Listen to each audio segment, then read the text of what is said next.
En la que vamos a avanzar, ¿no? Desde las 7 hasta las 21:40. Sí. La próxima entonces es a las 6. Hasta las 6:30. Hasta 7:30.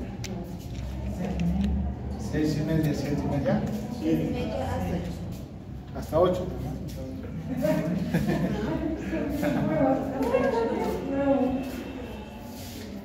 Ya. Vamos a concluir lo que corresponde a patología maligna del cuello uterino. Y más que todo por causas para el examen, se va a considerar la clasificación que vamos a hablar del estadiaje del cáncer de cuello uterino, según lo que vamos a mostrar ahora, ¿ya? Para el examen. Porque el otro es más que todo de oncología, es una clasificación oncológica. Habíamos indicado que desde el epitelio normal, en su característica como escamoso o cilíndrico, vamos a tener factores de riesgo y uno principal de ellos es la infección del virus del papiloma humano. Desde el momento que existe la infección del virus del papiloma humano, va a haber líes de bajo grado, NIC1, o líes de alto grado, NIC2 o NIC3. Habíamos indicado que ciertos porcentajes automáticamente regresionan, se curan, sin hacer nada, solamente indicándole cosas placebo. ¿Qué es un placebo? ¿Alguna vez has escuchado placebo? ¿Qué es placebo? Un efecto que va a dar un bienestar. Generalmente con medicamentos, ¿no? O con sustancias que le hacemos creer a la paciente que le estamos administrando, ella indica que siente mejoría, que se siente mejor. Si vale el término, vamos a utilizar ese método de placebo, indicándole que se alimente, indicándole que haga deporte, indicándole que tome agua, indicándole que haga las cosas más saludables que pueda realizar ella, y automáticamente va a regresionar. Obviamente esto mucho depende de la inmunidad de la paciente y el tipo de virus del papiloma humano, si es uno de bajo o uno de alto riesgo. Si lastimosamente es uno de alto riesgo, va a progresar a un NIC2 y posteriormente a un carcinoma microinvasor y para posteriormente ser un carcinoma invasor. Entonces, eso tiene que estar muy claro. Esta evolución es progresiva. No podemos saltarnos del NIC1 hasta el carcinoma invasor, es decir, cosas imaginarias, cosas fantásticas, o cosas ¿cómo se llama? Mágicas, ¿no? Generalmente en medicina no va a suceder, tiene que creer mucho en lo que corresponde basado en evidencias, cosas que nosotros ya conocemos y ya sabemos. Habíamos indicado desde lo que es carcinoma in situ, la mayoría van a progresar entre 5 años sin que tengan un Papa Nicolau previo. Esto sí puede progresar hasta antes de 5 años. O sea, un paciente tiene 38 años, su primer Papa Nicolau sale tipo 4, le hacen colposcopía y biopsia, sale un carcinoma in situ, y por alguna razón la paciente se desaparece, la paciente se va, se pierde, pasa 4 años y sí puede haber un invasor. O sea, la progresión de un carcinoma invasor de un in situ a un invasor sí puede ser rápido. O sea, eso sí existe, ¿no? Eso es verdadero. Entonces, ¿qué es el cáncer de cuello uterino? Aquel crecimiento incontrolado y anárquico. ¿Se acuerdan ustedes que habíamos hablado de 2 genes del virus del papiloma humano, el de tipo E6 y E7, que van a bloquear 2 tipos de moléculas en el cuerpo, que son ¿cuáles son? El E6, ¿a quién bloquea? ¿A quién bloquea?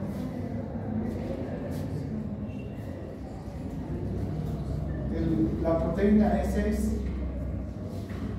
del virus del papiloma humano.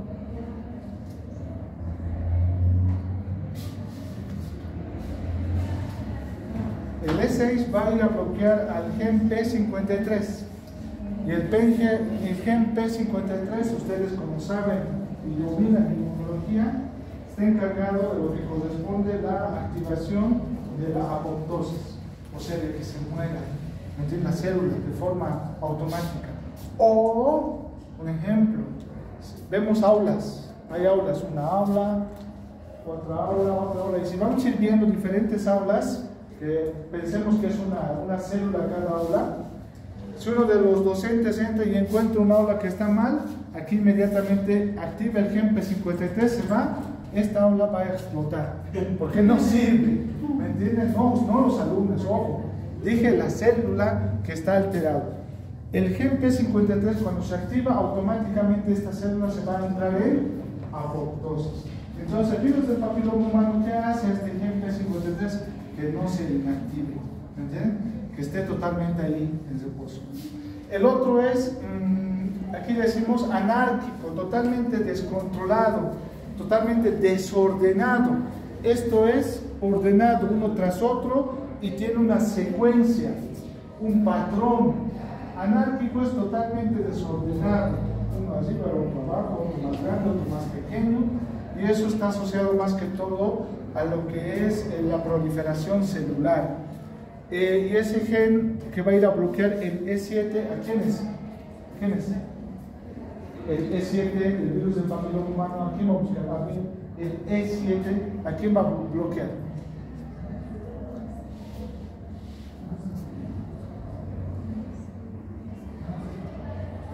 Con el dedo, ¿no? Que señalar al gen del retinoblastoma. El gen del retinoblastoma está encargado de hacer el incremento de la hiperplasia, que es mayor crecimiento celular, no de tamaño, de población, ¿me entienden?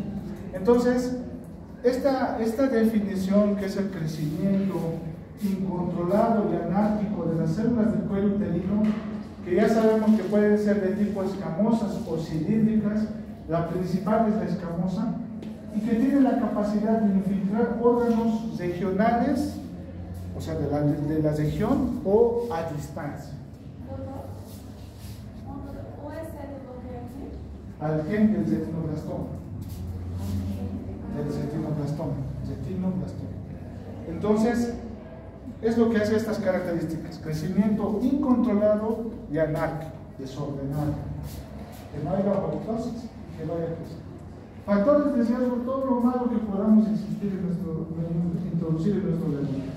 Fumar, VIH por el síndrome de inmunodeficiencia adquirida, clamidia, porque habíamos indicado que la clamidia durante las relaciones sexuales va a atacar al cuello uterino y va a producir una cervicitis, incrementa la facilidad de la proliferación por virus del papiloma humano, si es que existe el virus del papiloma humano en esa relación sexual.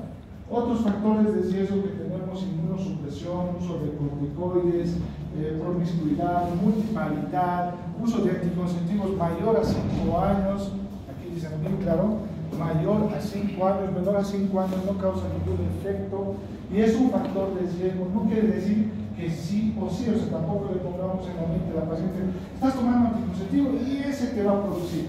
Ya son 6.1 años, ya estás, ya está. Virus ya va a subir, no, no. Factor de riesgo, tiene que haber otros factores de riesgo asociados.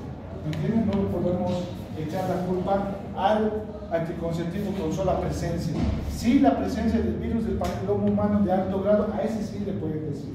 Por eso su compañera había preguntado cómo hacemos el seguimiento, y en algunos casos podemos hacer la detección del híbrida, de qué tipo de virus del papiloma humano se encuentra en ese cuello uterino. Ese sí nos ayudaría para poder saber si es uno de alto grado.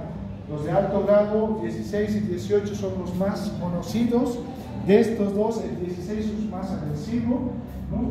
Porque ¿cómo se puede decir? Tiene una gran capacidad de poder incluir su genoma a lo que es la célula huésped, ¿no? Aquí igual lo mismo estamos poniendo un recordatorio. Esto tienen que tener muy presente para que no le metan en la mente que la paciente está teniendo cáncer. Cuando es LINC1 o según el Papa Nicolau, una displasia o una lesión intraepitelial de bajo grado, el 60% va a regresionar espontáneamente. Con placebos de decir: haz deporte, levántate temprano, consume agua y no fumes, le ayuda bastante para que vaya regresionando, ¿no? Los otros sí van a ir progresando, lastimosamente sí, porque están asociados al virus del papiloma de alto riesgo. De los dos tipos celulares en el cuello uterino, el cáncer más frecuente es el escamoso del exocervix. Ese es el más frecuente y lo que vemos indicado NIC1, NIC2, NIC3, carcinoma in situ cuando la membrana basal está íntegro y cuando carcinoma microinvasor o invasor cuando la membrana basal se ha destruido.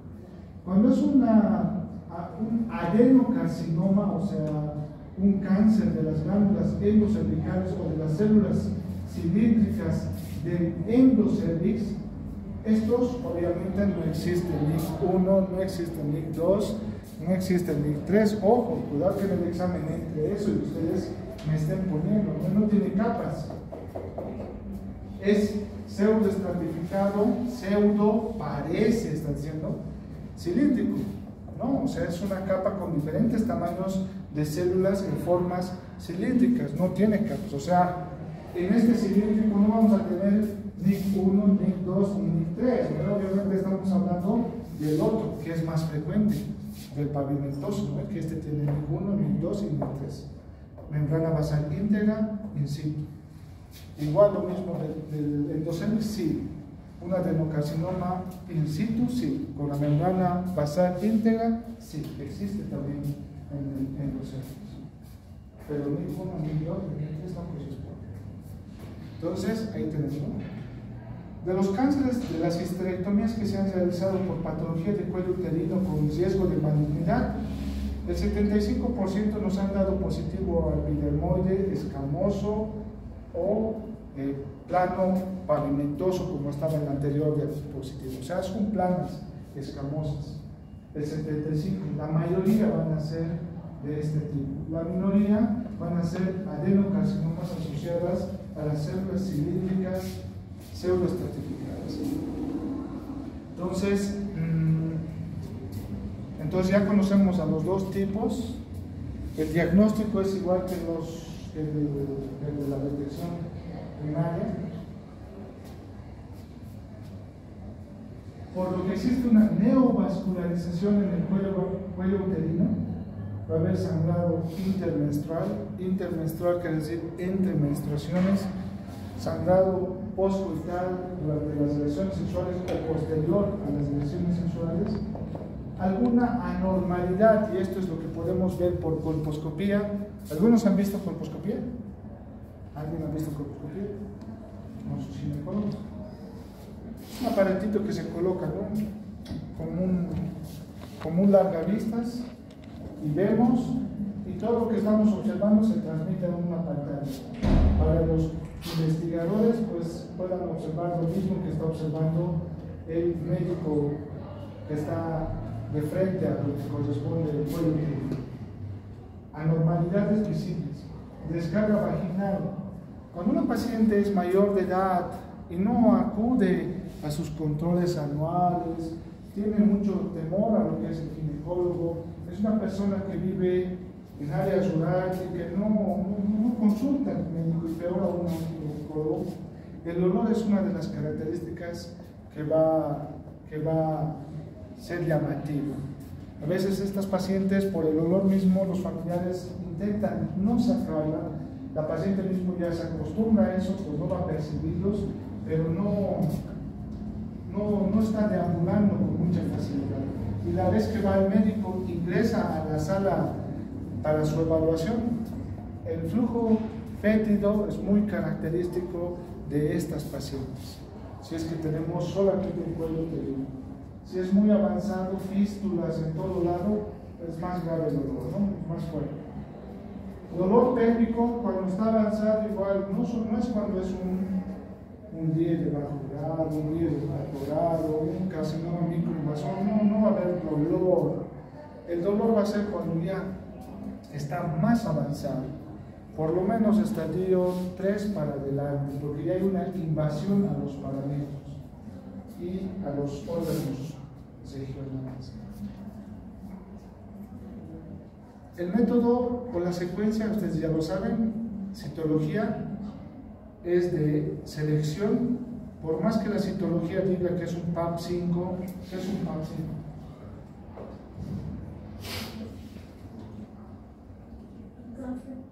Según solamente la prueba dice cáncer. Sí o sí necesitamos una colposcopía, que simplemente es ver. Colposcopía está diciendo ve nada más con lentes de gran aumento, eso está haciendo colposcopía. Colocamos la prueba de Schiller, yodo positivo, yodo negativo, Schiller positivo, Schiller negativo, y de acuerdo a lo que nosotros tomamos la biopsia, el patólogo nos va a dar de acuerdo a la clasificación por histopatología. El examen clínico es para hacer el estadiaje. Ojo, el estadiaje es clínico en una primera instancia, sin hacer tomografía, sin hacer cistoscopía, sin hacer colonoscopías, ¿no? En una primera instancia, lo primero que vamos a hacer es un estadiaje clínico. Entonces, vamos a utilizar la clasificación para el examen. Esta clasificación dada por el FIG de la FIGO, ya salió una nueva hace 2 años, pero para el examen es esta. Estadio 0, vuelvan acá, miren, carcinoma in situ, que es casi lo mismo que un NIC3. Carcinoma in situ es casi similar a un NIC3, porque en ambos la membrana basal está íntegra. Etapa 0. Puede ser asintomático, no todas las pacientes sangran o hay por sangrado postcoital. El estadio 1 va a estar solamente en el cuello uterino, y unos van a ser microscópicos y otros van a ser macroscópicos, pero ambos se encuentran en el cuello uterino. Nosotros vamos a decir a los que corresponde A1 y A2 que van a ser principalmente microscópicos en el cuello uterino. Y generalmente vamos a tener ciertas características en milímetros, porque es microscópico, solamente el tejido nos va a decir. A1, 3 milímetros de profundidad, 7 milímetros de superficie. A1. A2 es de 3 a 5 milímetros de profundidad y no supera los 7 milímetros de superficie. O sea, el A1 y el A2 ambos son hasta 7 milímetros de superficie y profundidad. El A1 es hasta 3 milímetros y el A2 es de 3 a 5 milímetros, pero se encuentra en el cuello uterino. Se encuentra en el cuello uterino y es microscópico. El estadio 1A1 y 1A2 son microscópicos, hablamos de milímetros. El estadio 1B, que 1 quiere decir que se localiza en el cuello uterino, y el B, pónganle que es macroscópico. El B1 vamos a tener que este es hasta 4 centímetros, o sea, 4 centímetros de tamaño de ese tumor, y el estadio 1B2 ya es mayor a 4 centímetros. ¿Entienden? Entonces, esto tenemos, y es muy sencillo de recordar. El estadio 0 es el carcinoma in situ, que es casi similar al NIC3. ¿Por qué? Porque ambos ocupan todo el epitelio y ambos mantienen la membrana basal íntegra. El estadio 1 quiere decir que ya pasó de la membrana basal. El estadio 1 quiere decir que ya pasó de la membrana basal, pero que sigue en el cuello uterino. Estadio 1. El estadio 1A nos va a decir que es microscópico. El estadio 1B nos va a decir que es macroscópico. Pero como es 1, quiere decir que está en el cuello uterino. Entonces, el 1A1 va a ser con 7 milímetros de superficie y hasta 3 milímetros de profundidad. El estadio 1A2 va a ser de 3 a 5 milímetros de profundidad y no sobrepasa los 7 milímetros de superficie. Es microscópico. A. El estadio 1 nos dice que está en el cuerpo. El B nos dice que es macroscópico. Y hay un B1 y un B2. El estadio 1B1 es menor a 4 centímetros en el cuello uterino, esa lesión. Y el estadio 1B2 es mayor a 4 centímetros en el cuello uterino. Y ahí tenemos dibujitos para poder intentar comprender ambos. Estadio 0, carcinoma in situ y LIN3, y ambos mantienen la membrana basal. Estadio 1 es en el cuello uterino. El estadio 1A quiere decir que es microscópico, entonces 1A1 es hasta 3 milímetros de profundidad y 7 milímetros de superficie. El estadio 1A2 es microscópico, es de 3 a 5 milímetros de profundidad y 7 milímetros de superficie. Y nos pasamos al otro, que es 1B, que quiere decir que está en el cuello, pero ya es macroscópico. Entonces B1 va a ser hasta 4 centímetros de tumor, eso es una lesión a ese nivel. Puede ser 2, 3, 3.5. La cuestión es que es hasta 4 centímetros. Y el 1B2 ya va a ser mayor a 4 centímetros, pero que solamente está en el cuello uterino. Ojo, si ya hay componente de la vagina, ya estamos pasando a otro estadio.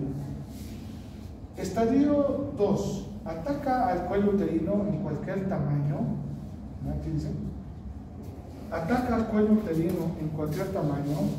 Ataca el tercio superior de la vagina y ataca los parametrios, porque está en los costados del cuello uterino, pero sin llegar hasta la pelvis, o sea, hasta los huesos ilíacos. Entonces, del cuello uterino se va a ir un poco hacia abajo a la vagina, o sea, un tercio superior de la vagina, y a los costados, a los parametrios, sin llegar hasta los huesos ilíacos o a la pared de la pelvis. Entonces vamos a tener dos tipos de estadios. El estadio 2A es cualquier tumor en el cuello uterino y que va a afectar el tercio superior de la vagina, o sea, la parte superior de la vagina. Estadio 2B, y este se va a los costados, es un tumor en el cuello uterino y que la tumoración se extiende a los parametrios, hacia los costados del cuello uterino, pero sin llegar hasta la pelvis, hasta los huesos ilíacos, ¿no? Entonces ese es el estadio 2.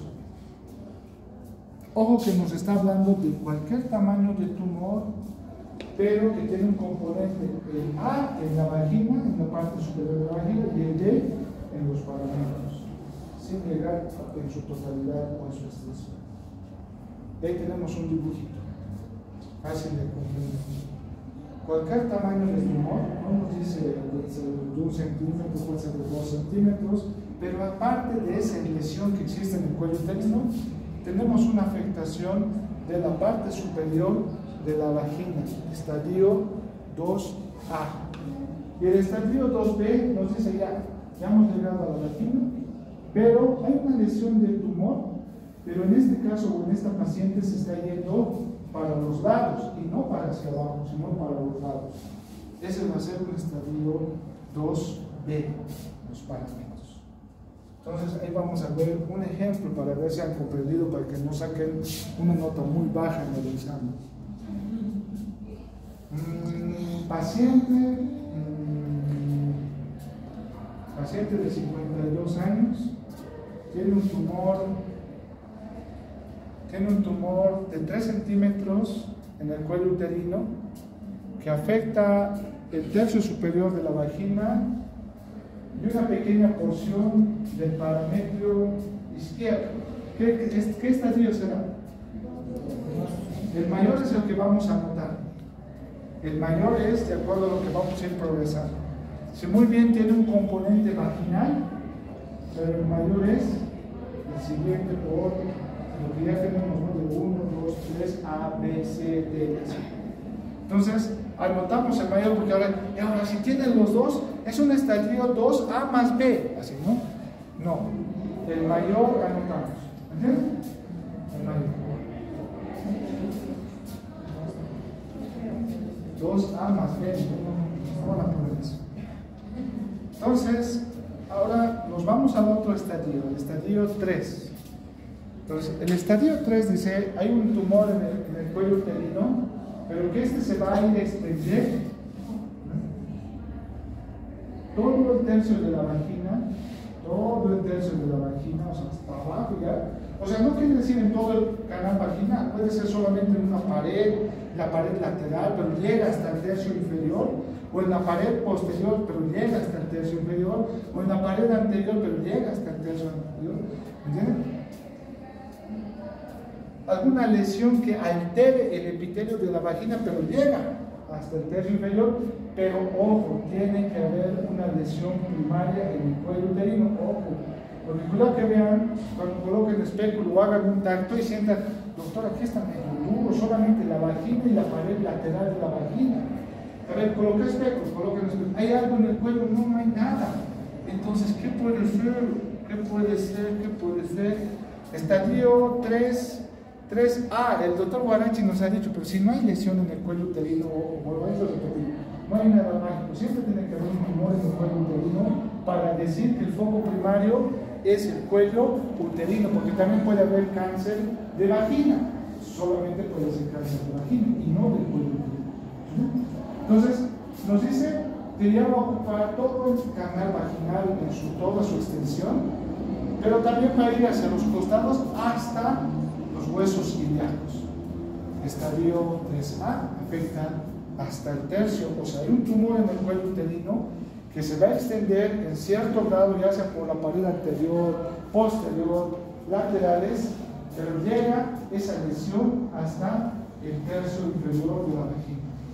El estadio 3B se va hacia los costados, a los parametrios.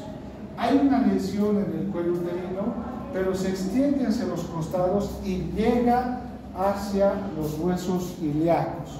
Y una de las características de este estadio 3B es que si vamos a hacer ecografía, la ecografía nos va a decir que existe una hidronefrosis.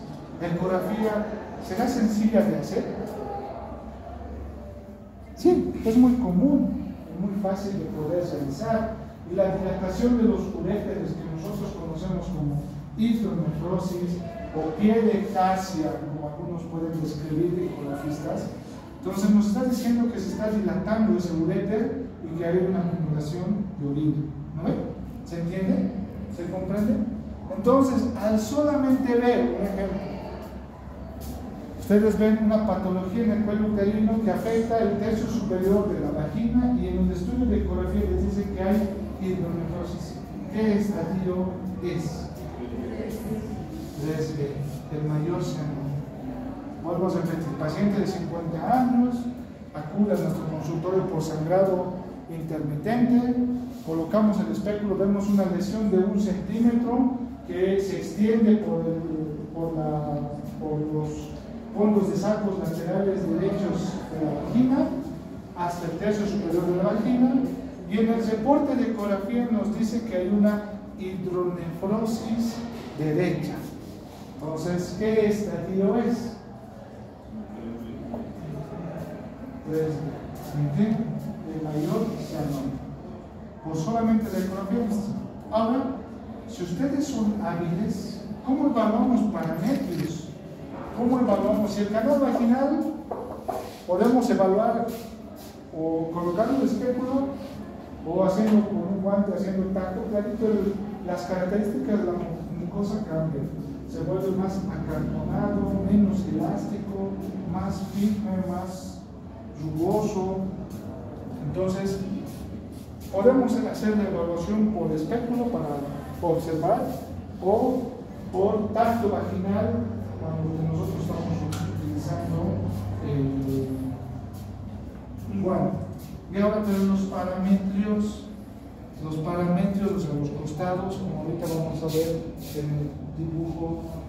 Este es 3A, tercio inferior de la vagina, no es que va a salir por la vagina, pero sí hay una lesión que ya está más avanzada. El estadio 3B, que ya llega hacia los costados. ¿Cómo evaluamos su extensión? ¿No? Aparte de la ecografía, clínicos, tacto rectal. El tacto rectal nos ayuda a ver, este es el canal vaginal, atrás está el recto, y vamos a poder tocar la parte posterior del útero, y hacia los costados nos dirigimos, pues clarito vamos a tocar algo duro, firme y leñoso. Duro, firme y leñoso. Al otro lado, nada, totalmente libre, o ambos paramétros van a estar totalmente comprometidos. Podríamos llegar hasta tal vez decir un estadio, porque su extensión es de todo. Pero ¿qué nos va a ayudar a poder saber si es un estadio 3A más? Esa es la forma de expresarse, porque no podemos totalmente decir todo, pero ya es 3A más. Es la ecografía que nos va a decir que existe hidronefrosis. Pero en la clínica con el tacto rectal, para evaluar los parámetros es muy bueno. ¿Me entienden? Hacemos tacto rectal, evaluamos los costados. ¿Han hecho tacto? ¿Has hecho alguna vez tacto rectal? ¿Alguien ha hecho tacto rectal? ¿Tú? Pero yo ya vi. ¿Viste? ¿Para evaluar así cáncer? No, pero La próstata, los urólogos. Sí. Igualito como ellos evalúan la parte posterior de la próstata, dicen masaje prostático, dicen, ¿no? Que no que sea tan masaje, ¿no? Pero bueno, ellos evalúan. De la misma forma nosotros igual evaluamos los parámetros por la parte posterior del cuello uterino hacia los costados. El estadio 4, el 4A va a ir a los órganos vecinos. ¿Qué órganos vecinos tenemos? Adelante la vejiga y la uretra, atrás al centro. El estadio 4B, metástasis a distancia. 3A, órganos vecinos. Adelante vejiga y uretra, atrás recto. Estadio 4, metástasis a distancia. Ganglios paraórticos, aórticos, hueso, pulmón, hígado, cerebro.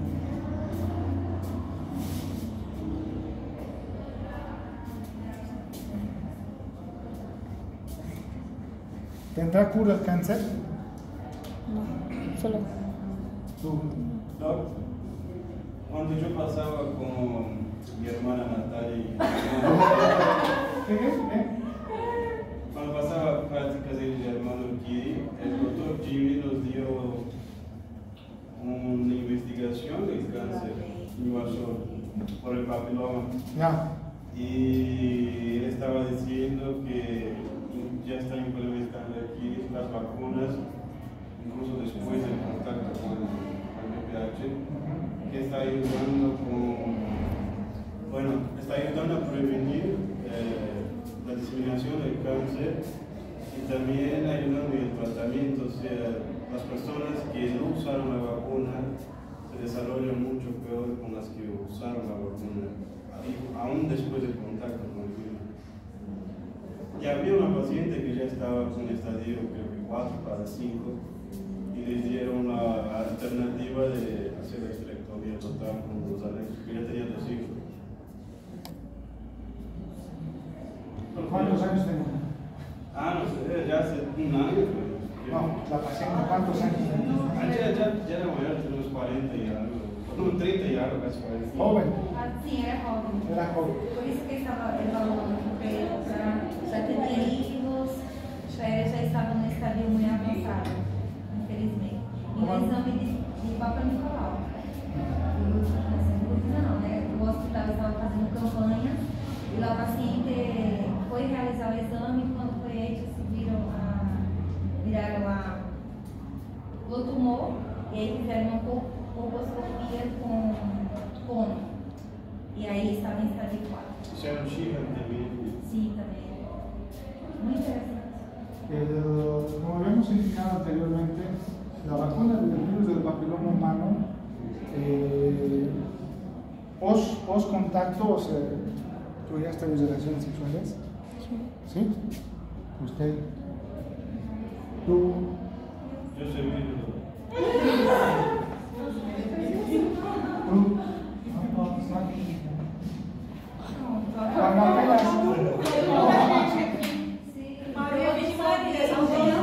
Puros santos. Puros santos. Sí, María. Están durmiendo. Entonces, Ella es tarde. no. La vacuna ayuda bastante a la progresión. Para que no progrese mucho de lo que es NIC 1, NIC 2, NIC 3, las retrasa. Se retrasa la progresión de las lesiones interepiteliales a poder llegar hasta un cáncer, o de las neoplasias interepiteliales cervicales, o NIC 1, NIC 2 o NIC 3, dependiendo de lo que ustedes quieran conversar, citología o histopatología. ¿Se puede utilizar post-contacto? Sí, se puede utilizar. Cada vacuna cuesta entre unos 1.000 a 12.000 tantos hasta 2.000 bolivianos. Y cuando es post-contacto debemos administrar 3 dosis, no es 2 dosis, son 3 dosis. Pero lo malo es que aquí no sé qué empresa está vendiendo así. Ay, debe haber. Porque si ustedes van a ir, como habíamos indicado, si ustedes van a ir a un puesto de salud para hacerse vacunar, como han iniciado su contacto sexual y están fuera del rango de edad de lo que se está vacunando por lo menos acá, no les van a vacunar. No les van a vacunar porque van a decir, no, el Ministerio de Bolivia no está indicando que puedan vacunarse en otros años. Por más que les digan ciertos doctores y por más que digan yo he leído, no les van a vacunar. Pero si ustedes consiguen la vacuna, si quieren vacunarse, pues daño no les va a hacer. Ayuda a la progresión, se retrasa la progresión, evita la progresión.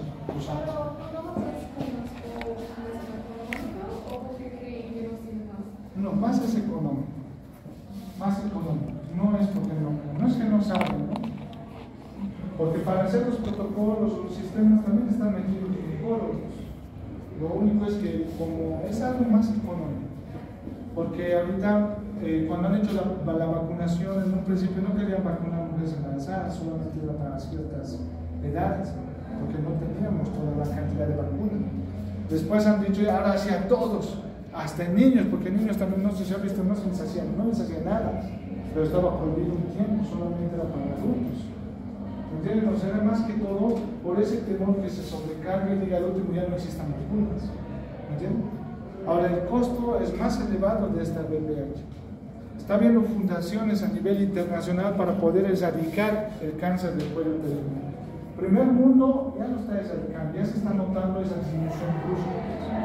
Como les di en las clases en Pizarro, les mostré, en un principio no se nota lo que está bajando, pero de golpe va bajando, porque ya no va a haber cáncer.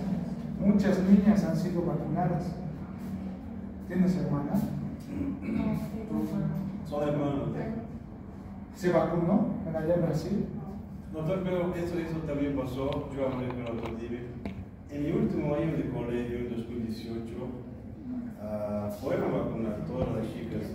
No les importaba, todas las chicas del último año, y no les importaba si ya había tenido relaciones o había tenido contacto o no, y les vacunaron. Yo no entendía por qué, porque bueno, aquí se vacuna antes del primer contacto de forma gratis, y él explicó justamente por eso, para disminuir la virulencia.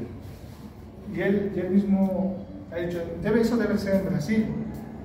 Porque cuando ya no estaba, ya la vacuna ya se está acumulando mucho, ya empiezan a liberar a todos, porque ya saben que les está sobrando vacunas.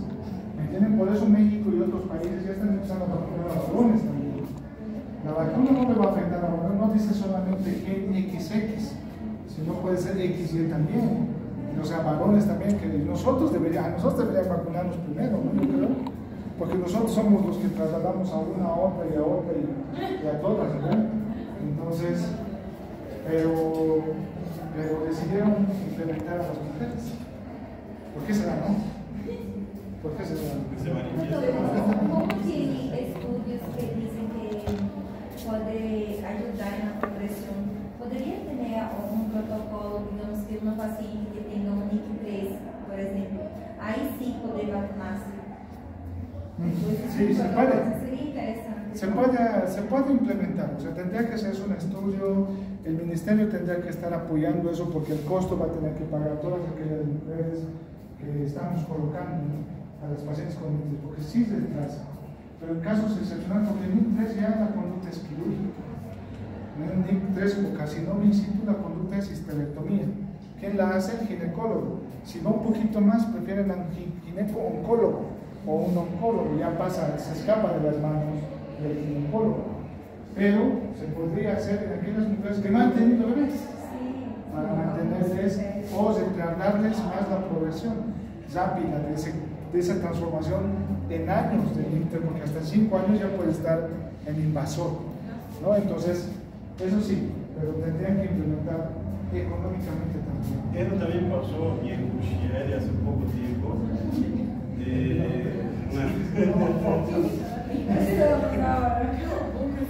Un paciente que tenía el cáncer pero no tenía hijos. Entonces la doctora planeó un tratamiento farmacológico para que el cáncer no avance tanto y la pueda embarazar y luego hacer la histerectomía total. Solo para hacer eso. Pero ¿en qué estadio estaba? Eso no sé. Porque farmacológico, ¿cuánto podríamos, qué oportunidad le daríamos? Un cono sería ideal en esa paciente.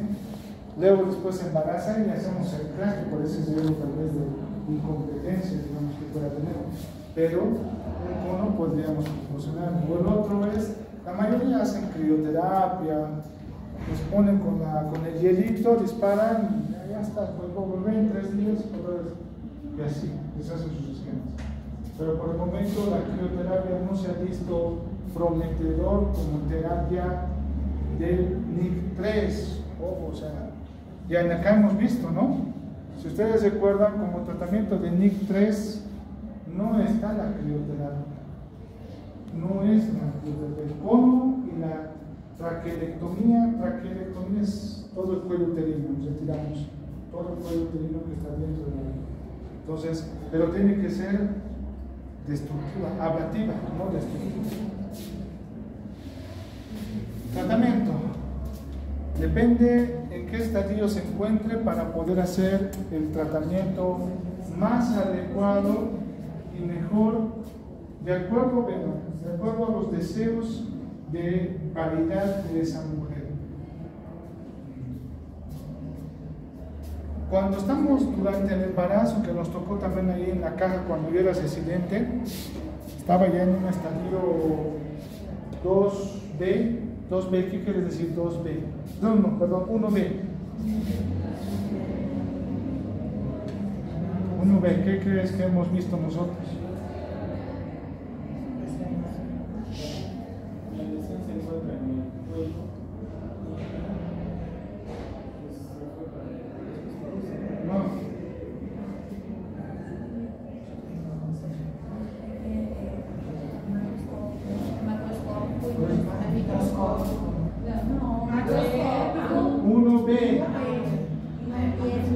Es macroscópico. O es menor o es mayor a 4 centímetros, para decir 1 o 2, Si es 1B2, que tiene que ser un tumor mayor a 4 centímetros que se localizaba en el cuello uterino. La paciente viene, estaba embarazada, tenía 6 meses, o sea, 24 semanas. El médico del consultorio, cuando coloca un espectro para supuestamente tomarle Papá Nicolau, ¿se podrá tomar Papá Nicolau en el embarazo? ¿Hasta qué edad gestacional se puede? Primer trimestre, ¿no? Porque los cambios celulares fisiológicos a nivel del cuello uterino, estos pueden confundir al patólogo y solamente traernos o hacer cosas que no debemos. Pero en esta mujer embarazada que nos tocó allá, tenía 26 semanas, supuestamente querían tomar una muestra de citología y encuentran un supuesto pólipo, un tumor de unos 4 o 5 centímetros en el labio anterior del cuello uterino y le toman biopsia, intentando traicionar, pero sangró, pues, que les dio miedo, pero tomaron la muestra y salió lastimosamente un adenocarcinoma de cuello uterino. Entonces, ojo, el estadiaje es para ambos tipos, para escamoso y adenocarcinoma, para ambos es el estadiaje. En este, porque el tumor era dependiente de las células cilíndricas. Entonces, estaba embarazada, ya estaba de 24 semanas, hemos llegado hasta las 34, si no me equivoco, y le hemos hecho una cesárea para sacar al bebé, normal, una normal, pero inmediatamente le hemos hecho una histerectomía, Piper 2, ¿qué quiere decir? Hasta el tercio inferior de la vagina, medio de la vagina, hemos cortado de esa paciente. Y era accidente, no solamente estaba aspirando, los ginecólogos estaban, junto con el oncólogo estaban, que algunos lo deben conocer al doctor Vergara, ¿lo conocen bien? Unos chiquitos, que a veces trabajan en la Caja Nacional, y está trabajando también aquí en Flores, unos chiquitos, que a las mujeres les molesta harto. Siempre son bien joviales los maridos. Entonces, él entró y hicieron la histerectomía obstétrica, sacando hasta el tercio medio de la vagina, se le reconstruyó, se le sacó ovarios también, porque la patología del cuello uterino de tipo glandular tiene mucha similitud con lo que es las glándulas muy cercanas a la trompa de falopio que están muy cercanas al ovario. Entonces, por tal motivo, se le ha retirado ovarios más y trompa de falopio, o sea, todo se le ha retirado. La supervisión ha sido muy buena de la paciente, ya son varios años. Una de las colegas la volvió a ver y estaba ahí con su bebé, no recuerdo qué sexo era de ese bebé que nació, pero se entró en incubadora, pero 34 semanas ya estaba bien. Hay que dejar progresar dependiendo de la edad del embarazo. Ojo, si es un estadio 3B, el estadio 3B, ¿cómo es el estadio 3B?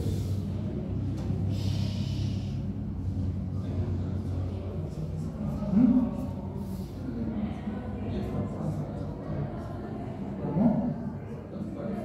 Las paredes. Estadio 3B, ¿no? Hidronefrosis y un embarazo un poquito muy riesgoso de que llegue al final ese embarazo, si es que es menor al primer trimestre. Si es menor al primer trimestre y eso menor a los 5 meses, muchos van a optar por hacer histerectomía. Por eso tiene mucho que ver la edad, estadiaje, paridad y si ya está cursando el embarazo en el momento que hacemos el diagnóstico. Son todos esos factores que debemos considerar para poder tomar la conducta adecuada de cada paciente. En la etapa 0, que es un carcinoma in situ o NIC3, porque ambos mantienen la membrana basal, podemos hacer todo esto, dependiendo de las características de la paciente, cono, cirugía láser, traquelectomía, que aquí está. La crioterapia es paliativa solamente hasta que consiga su embarazo. Consigue su embarazo, inmediatamente debemos hacer la histerectomía. O sea, ya se embaraza y consigue a su bebé, hacemos la histerectomía total abdominal. Ya sea el estadio 4, es que la verdad, todo puede suceder mientras la paciente ovule. Si ustedes se dan de cuenta, no hemos tocado nada encima del cuello uterino. El fondo de saco, la trompa de falopio y el ovario supuestamente estarían ovulando si es una mujer en edad reproductiva, va a estar ovulando, porque hormonalmente va a seguir. Ahora, dependiendo la persona y la pareja, tener relaciones sexuales con una paciente que va a tener un estadio un poco avanzado en la vagina, a veces puede ser muy traumático para la paciente. O sea, la habilidad de poder conseguir un coito satisfactorio con eyaculación en el canal vaginal, eso depende mucho. Si consigue y la paciente está ovulando y es una paciente en edad fértil, pues va a haber un embarazo. Porque si ustedes se dan de cuenta, no estamos hablando por encima del cuello uterino, si ustedes se dan de cuenta, no ha afectado nada en ninguno de los estadios, solamente a los costados y en la vagina. Y si la lesión ha permitido que tengan un coito y la paciente es joven, que a veces puede suceder, y esto solamente los de Beni o Santa Cruz pueden reportar, aunque poco dan casos de cáncer de cuello uterino en mujeres de 28, 30 años, porque en esos sectores existen esas pacientes, no se hacen Papá Nicolau, lastimosamente tienen promiscuidad, las relaciones sexuales a muy temprana edad, y que no hacen control, ya tienen cáncer, 32 años, ya están con cánceres un poco avanzados, flujo fétido, y a veces, pues, bueno, sufren a veces hasta lesiones, violaciones y todo. Entonces, mientras exista ovulación, mientras exista un endometrio y un espermatozoide que esté dando vueltas por ahí, pues sí. Pero depende mucho también si el cáncer está manteniendo el cuello uterino permeable, ¿no? Exacto. Porque si está totalmente obstruido, no hay cómo pasar el espermatozoide. También se puede producir una endometriosis por menstruación retrógrada, porque también puede haber no infarto de la menstruación. Sí, dependiendo la característica del tumor y cómo va a extenderse ese tumor, puede evitar el embarazo por obstrucción, ¿no? Es más uno de esos no permite el paso del espermatozoide. Pero mientras exista un espermatozoide, si hay permeabilidad del oviducto o del canal endocervical y hay una ovulación, pues va a haber un embarazo. Porque acá no hemos hablado nada de embarazo, nadita de nada. Histerectomía, y tiene muy buen porcentaje de éxito.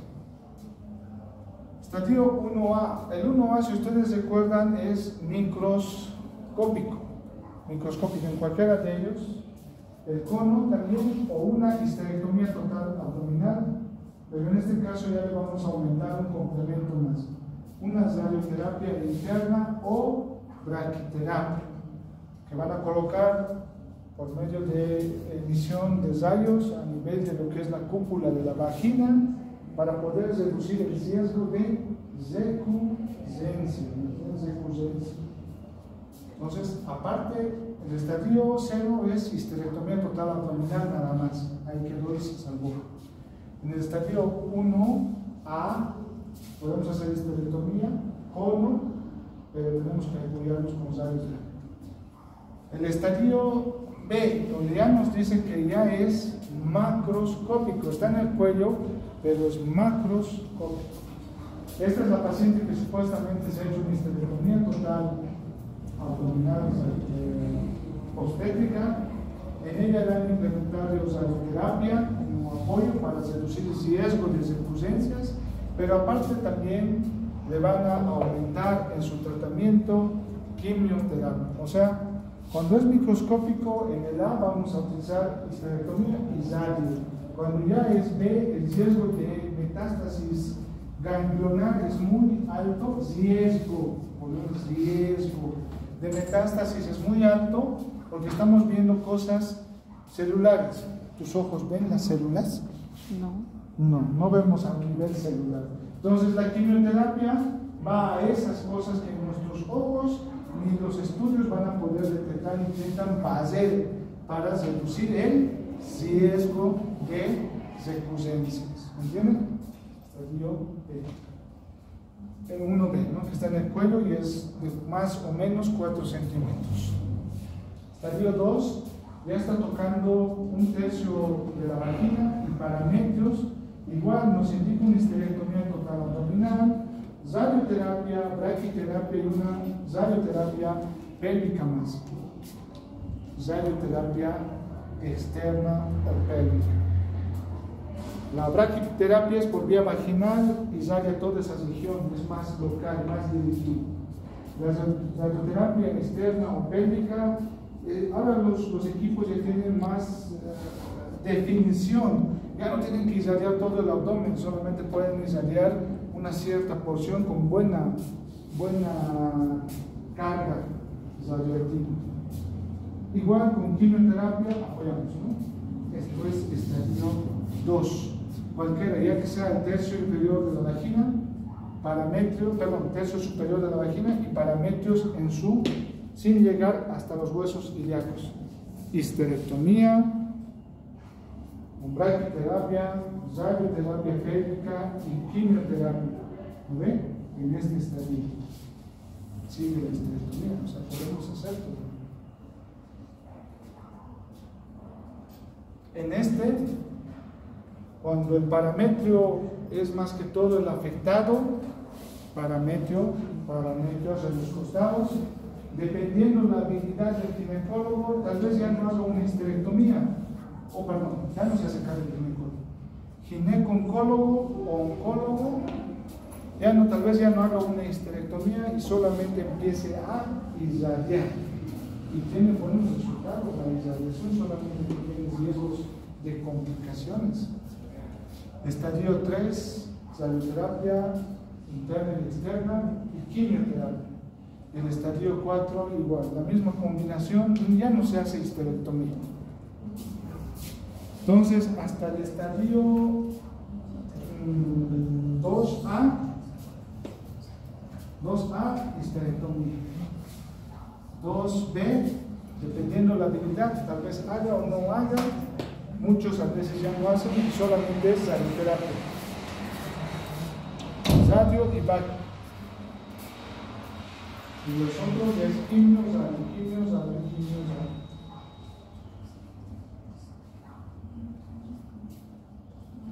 El temor más grande es la recurrencia. El temor más grande es después de haber hecho una histerectomía, después de haber hecho un quimio, un radio. Generalmente la mayoría de los cánceres se evalúan con progresión a 5 años. ¿Cuánto es estadísticamente la posibilidad de aparecer una recurrencia a 5 años de acuerdo al estadio? Debemos intentar tampoco exagerar es lo mejor, ¿no? No quiere decir que todos vamos a exagerar con quimio y radio porque por el riesgo de recurrencias, por el temor que pueda aparecer esta recurrencia, irradiar todo porque también tiene sus complicaciones a los órganos vecinos que están alrededor, vejiga, uretra. Y la quimioterapia, ¿ustedes han visto pacientes con quimioterapia? ¿Cómo se encuentran ellos? Mi tía tuvo cáncer de mama y yo la acompañé. Y cuando empezaba a tratamiento y el medicamento estaba entrando, ella se quedaba mal, cansada todo el rato y consecuentemente los efectos adversos, la pérdida de cabello. Entonces, a veces es ambulatorio. A veces nosotros somos tan inhumanos, porque los oncólogos, ¿no? Pero bueno, también porque están acostumbrados y no quieren que se hagan gastos de servicio. Pero lo hacen ambulatorio, les administran los medicamentos endovenoso, pero las pacientes salen totalmente mal de esos tratamientos con quimioterapia. Desde náuseas, a veces dolor abdominal, mareos, y pasando el tiempo, uno de los primeros problemas es la caída del cabello. Entonces, y a veces hasta sensibilidad de la piel, no puede salir, quemaduras por sol, dependiendo cada persona, va a tener ciertos síntomas asociados a la quimioterapia. La radioterapia es a los órganos regionales los quema, altera las células, las destruye lastimosamente y fístula de vejiga, fístula de uretra, fístula de recto, van a tener todas las salidas de esas dos, ¿no? O sea, para evitar las recurrencias no quiere decir que hacemos más para mejorar o para reducir, solamente debe ser lo necesario basado en la evidencia. El estadio 0, por eso el ginecólogo, por lo menos cuando estaba en La Paz, no sé, los que están en el llamado Kiri, ¿puedes ser el llamado Kiri? ¿Estás con la oncóloga? Sí, estoy con la doctora. Entonces, ¿Hacen histerectomías? El SUS cubre el NIC3 y el carcinoma in situ, lo cubría cuando yo era residente en el Hospital de la Mujer de La Paz, y el ginecólogo era el que se hacía cargo de estas etapas. Ahora tal vez debe ser la ginecóloga. Sí, ella es ginecóloga.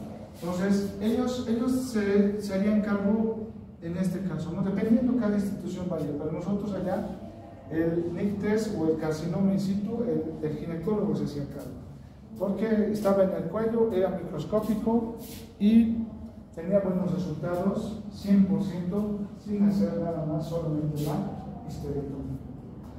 Y ahí, de acuerdo a la etapa en la que vamos a encontrar, vean, 1B macroscópico 85%, ya lo vemos, radio, histerectomía y radio. 2, dependiendo de la habilidad, 50-60% de curación, solamente radio en algunos casos o asociado a histerectomía. 3, 30%, solamente es radioterapia, quimioterapia, y el estadio 4, quimioterapia y radiación.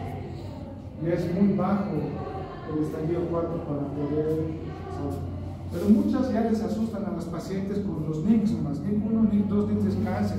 Es como si fuera un estadio. Muchos ya les meten en su mente. Hoy van a recordar que son lesiones premalignas. Y los estadios ya es cuando algo está alterado en esas células y es algo maligno. Ya hemos terminado. Tenemos tiempo. Mira, tienes las 8. Nada, ¿cómo quiere que me vaya? No hay truco. Lo están bloqueando mis queridos maestros también. No sabía, incluso se han clasificado en la clase. No, de verdad vamos a ver otro tema. Ya descansen. 10 minutos.